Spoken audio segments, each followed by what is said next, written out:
Dan oleh sebab itu, maka penjajahan di atas dunia harus dihapuskan, karena tidak sesuai dengan pri kemanusiaan dan pri keadilan.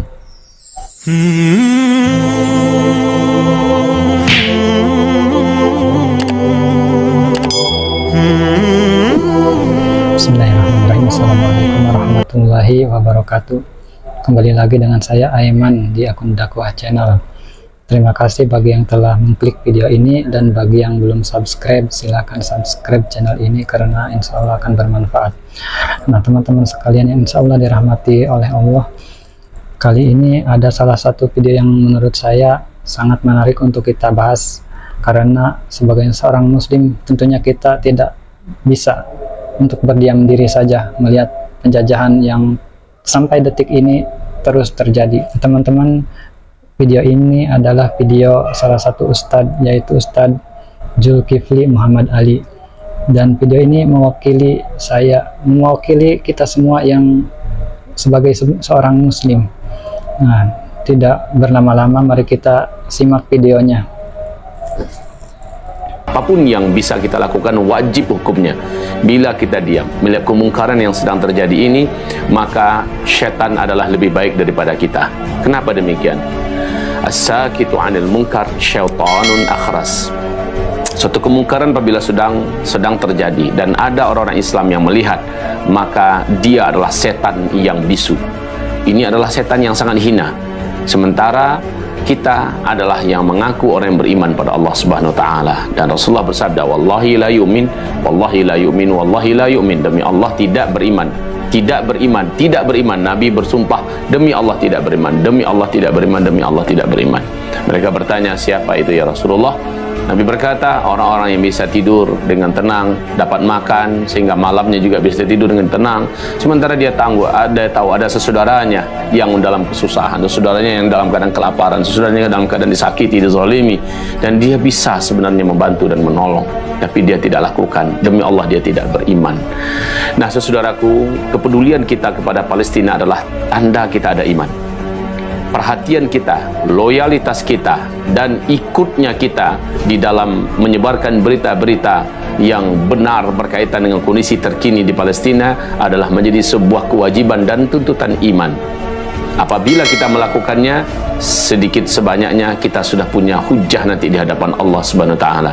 Tapi bila kita diam, kita berpangku tangan saja, maka demi Allah, saya sudah sampaikan, ulama-ulama kita juga telah menyampaikan, dan media-media sosial dari muslim-muslim juga telah ikut membantu menyebarkan, tetapi kita tidak ikut, maka Anda tidaklah orang yang beriman. Anda hanya merasa diri sebagai seorang muslim, tapi adalah muslim yang dalam hatinya ada penyakit, atau muslim munafik. Na'udzubillah. Saudara-saudaraku yang kami cintai, apapun yang bisa kita tolong saat ini, bila kita bisa membantu dengan suara, bantulah dengan suara. Bila kita bisa membantu dengan tenaga, bantulah dengan tenaga. Bila kita bisa membantu dengan media, bantulah dengan media. Tidak berat, hanya dengan menggerakkan jari-jari kita dan tembakkanlah berita ini. Serta bila kita hanya bisa mampu membantu dengan doa, dan ini adalah selemah-lemah iman, maka bantulah dengan doa. Bila doa pun tidak ada iman. Laisa wara'a dzalika min iman, kata Rasulullah. Tidak ada lagi iman di belakang itu.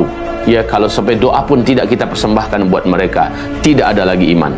Saudara-saudaraku, tiap hari kita harus terus menelusuri berita terkini dan menyebarkannya, ikut membantu menyebarkannya. Berita-berita yang benar, berita-berita yang akurat, ya. Kita bisa merasakan mana berita yang hoax. Kalau berita sumbernya dari orang kafir, apalagi dari Israel, jelas adalah berita yang hoax, berita yang batil. Tapi kalau sumbernya dari orang-orang beriman, dari lembaga-lembaga atau televisi yang terpercaya, maka kita bisa membantu ikut menyebarluaskannya. Hasung orang lain untuk bisa membantu dengan apapun cara, termasuk dengan dana. Carilah NGO-NGO yang amanah, carilah NGO-NGO yang terpercaya, yang bisa kita titipkan bantuan kita. Terserah bantuan itu mau dijadikan makanan, mau dijadikan pakaian, mau dijadikan obat-obatan, mau dijadikan untuk bangunan tempat tinggal sementara dan sebagainya, atau bisa jadi dijadikan untuk membantu para pejuang-pejuang yang sedang berjuang menyelamatkan Masjidil Aqsa, para pejuang yang sedang menyelamatkan nyawa dan agama kaum muslimin di sana. Maka apapun dan kemanapun larinya, asal jatuh ke tangan orang yang berhak, maka kita telah menunaikan sebuah kewajiban yang melepaskan kita dari tanggung jawab di hadapan Allah Subhanahu wa taala.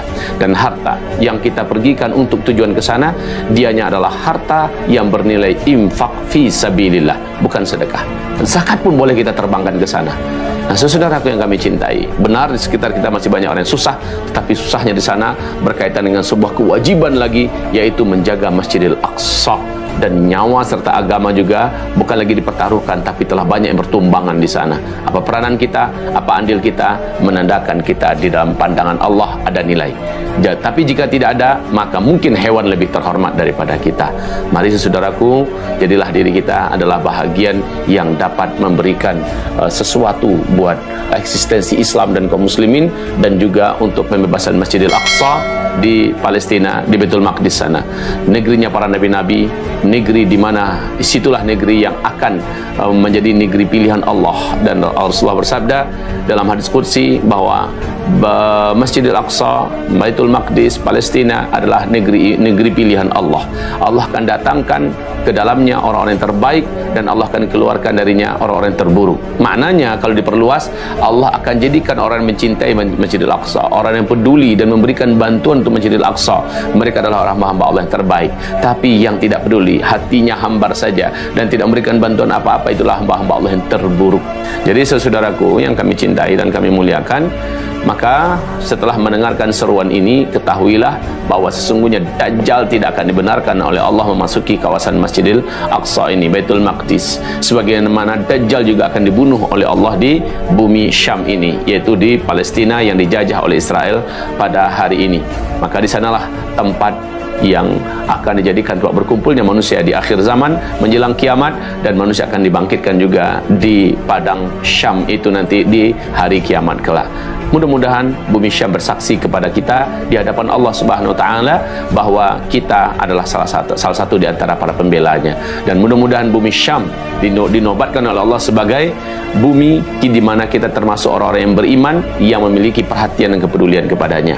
Sampaikan kepada saudara kita, walaupun orang-orang munafik akan mencibir, walaupun orang dalam hatinya ada penyakit akan mencibir, akan mencemooh, akan mengatakan hal-hal yang busuk dan buruk, biarkan saja. Kita tidak peduli, karena kita sudah cukup tahu siapa mereka, para buzzer-buzzer yang memang selama ini bergerak di belakang kepentingan perut dan uang. Biarkan saja mereka menggonggong, kafilah tetap berlalu. Jazakumullahu khairan katsira. Mari berjuang bersama dengan para pejuang-pejuang dan muslimin tertindas kita di Baitul Maqdis, Palestina. Hayyanallah wa iyyakum. Assalamualaikum warahmatullahi wabarakatuh. Nah, teman-teman semuanya, setelah kita menyimak video ini, tentunya kita tidak boleh kita berdiam diri saja, karena suatu saat di akhirat nanti ada hisab. Di saat orang-orang Palestina bertanya, di manakah engkau saat saya dibantai? Apa yang telah engkau lakukan? Maka ada hujah kita setelah kita melakukan apapun yang bisa, dengan media, dengan dakwah, minimal dengan doa, dan itu adalah selemah-lemahnya iman. Dan teman-teman semuanya, tidak mesti kita menjadi seorang muslim sebetulnya untuk kita membela Palestina. Cukuplah kita sebagai manusia saja, kita berada di pihak Palestina, karena sudah melampaui batas kemanusiaan yang terjadi saat ini. Sekian, kurang lebihnya mohon maaf. Assalamualaikum warahmatullahi wabarakatuh.